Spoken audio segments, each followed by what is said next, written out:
of the Africans want to be annexed. Now, the UN has the look that you have right there. And did you have the camera on his face? Because that's the look. It was like, you know, Scooby, Shaggy, what? No. And the UN is going, and he's like, no, trust us. Trust us. We have this referendum. They know we have provided, and I know you're surprised. You're surprised about the results of this referendum, but let me tell you why we have this. Because we have spent millions on the best land for Africans. We have created a world-class education system. We have provided schools, that's that UN look again, the woman right behind you. We have provided schools from primary all the way up through college. We have a world-class healthcare system that we have provided as well. We are good to our Africans. Again, the UN's going, and they're like, do you mind if we send in a team to kind of, no, you can't send in a team, trust me. Trust me. The UN is kind of stalled going, because he's got documentation out the wazoo.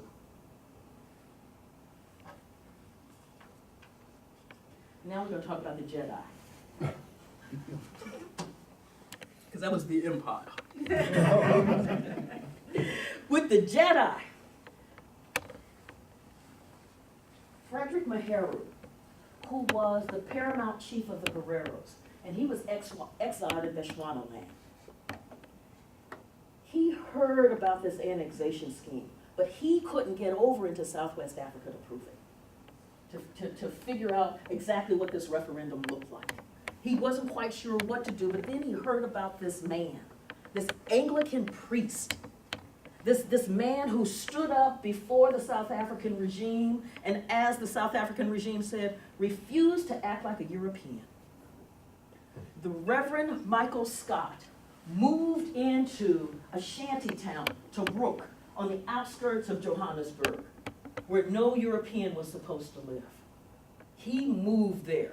They arrested him, jailed him. When he got out of prison, Frederick Maheru said, I need to see you. And he went to go see him. And he said, I need you to do what I cannot do. You have the clerical collar, you have the white skin, and you have the South African passport, citizenship. You can get into Southwest Africa and find the truth. Reverend Michael Scott said, okay. Now, he's broke. He has gone toe-to-toe with his bishop. His bishop has yanked the parish from him. He has no viable means of support. But he said, okay.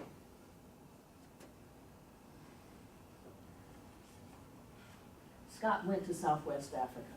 He met with the indigenous leadership. He met with the people. He went through the records. He started compiling. He figured out how the referendum was rigged. He's got the documentation. But there's a problem. In the 1930s, the Reverend Michael Scott worked with the only viable organization in South Africa that was as opposed to racial discrimination as he was, the Communist Party. Now, he wasn't a card-carrying member, but he worked extensively with them. And he turned away from them during the Nazi-Soviet Non-Aggression Pact. But before that time, they were the viable group. And now here he is trying to get to the U.S., to get to the UN with the documentation to refute Jan Christian Smuts. The NAACP hears about the Reverend Michael Scott. The NAACP had already been working on South Africa in this racialized regime. And so they said, what can we do to help? One of the things that they began to do was to pound on the State Department to let the Reverend Michael Scott into the United States. The U.S. had denied him a visa. Said, you look like a communist. And the South Africans and the British had sent their dossiers in saying, the man is a communist. And so they were like, no, he's a communist. And the NAACP said, no, he's a man of God, fighting for justice. They said, no, he's a man of God, working with the ACLU as well as with the Black communist organizations, the Council on African Affairs, and the Civil Rights Congress. They began pounding on the state and justice departments to let the man in.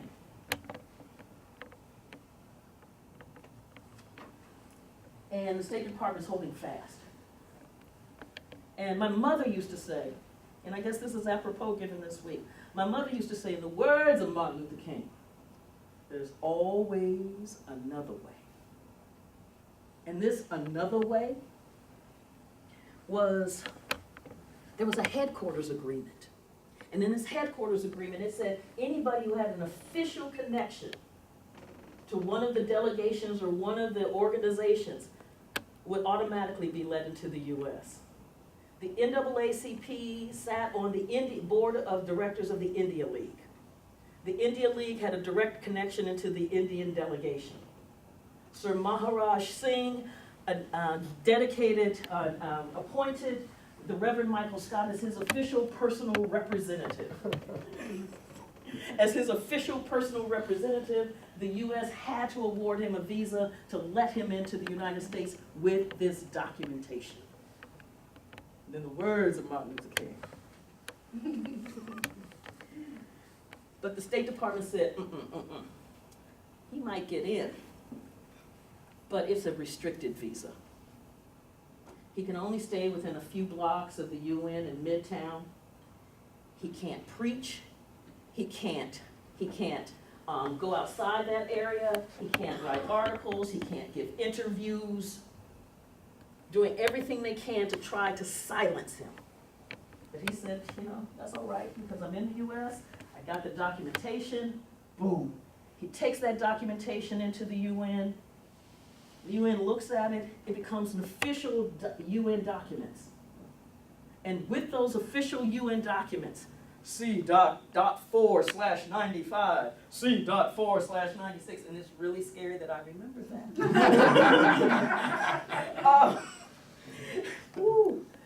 The UN began to ask the South African delegation some questions. Last year, you had mentioned that you had spent millions on land and education, and so we have your actual budget figures. And so could you explain, for instance, how 90% of your population is only allocated 10% of your budget?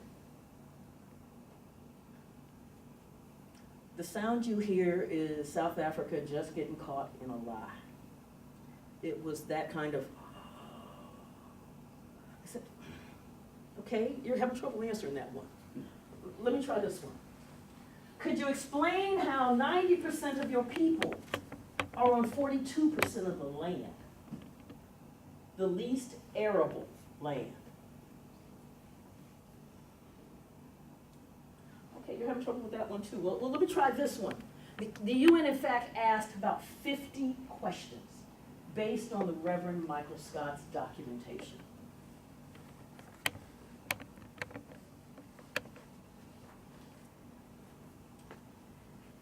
South Africa dug in, said, you clearly don't have the ability or the maturity to be able to handle something as complex and as delicate as our issue. So no, you're never, ever going to see another report again. International accountability. Can you justify before an international forum what you are doing? Can you explain why 90% of your people get 10% of your budget? Smuts went back to South Africa and got voted out of office. Who came in was Daniel Malan, the nationalists and the apartheid regime.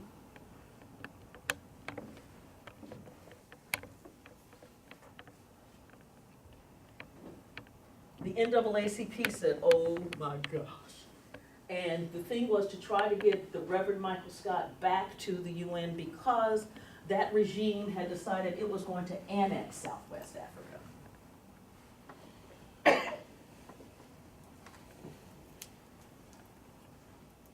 Once again, the US denied Michael Scott a visa.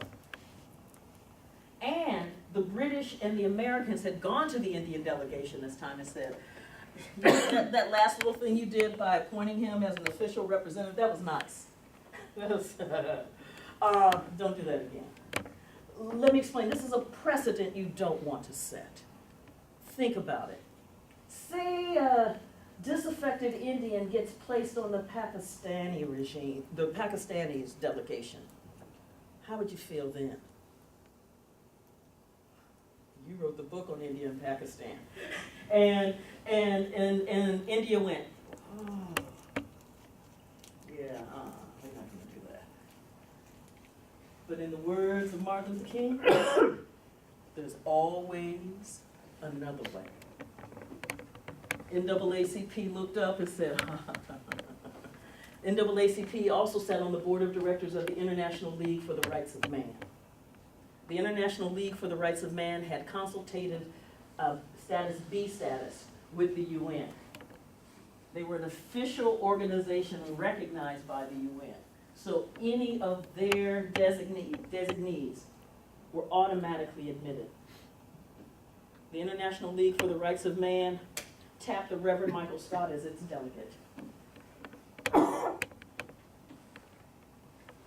Again, he came into the country, but with all of those restrictions around him.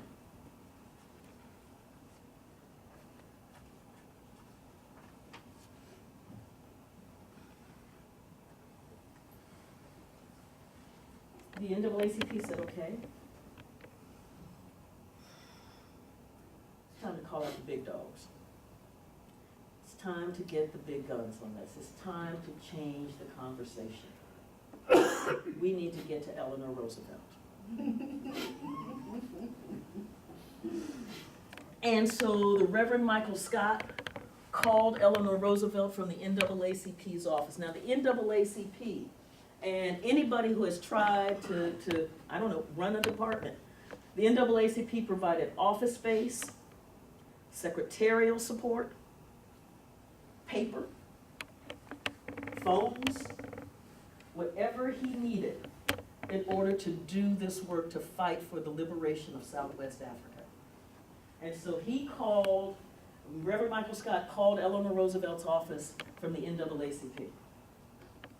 And Eleanor, who had been in all of the State Department meetings with all of the dossiers from South Africa and MI5 saying this man is a communist, he's a troublemaker, he's a fanatic, he's hooked up with all of the left-wing organizations, and all of those, by the way, are quotes. I thought, why don't they just call him a leper and be done with it? But he's calling and he's like, I really need to speak with you. This is a human rights catastrophe that is brewing in Southern Africa. And only you have the stature. And she told herself, I know who this man is. He's a commie.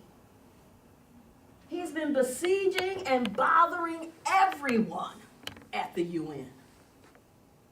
But her secretary said, but he called from the NAACP's office. Why don't we check through them to see what this man is? And the NAACP vouched for him. He is doing a courageous job against unbelievable odds. The reason he is being so maligned and so harassed is because he has had the courage to stand up to that white supremacist regime and call it out. You want to stand on the side of right on this one. So Eleanor Roosevelt agreed to meet with the Reverend Michael Scott. Now, afterwards, she walked away going, that man's intense. Her notes are really funny on that one, right? Whoo! But the UN, the Fourth Committee, was so sick and tired of of South Africa's intransigence that it decided to do something that was absolutely unprecedented. And that was to ask the Reverend Michael Scott to give direct testimony to the Fourth Committee about the conditions in Southwest Africa. And to understand the import of that, the Reverend Michael Scott is not attached to an official delegation. So you really do have a kind of private citizen giving testimony before an international body, and colonialism is still alive and kicking at this time, about conditions in a colonized space. The colonial powers are going ballistic on this. This is unprecedented. This is unheard of. Do you understand what this could mean?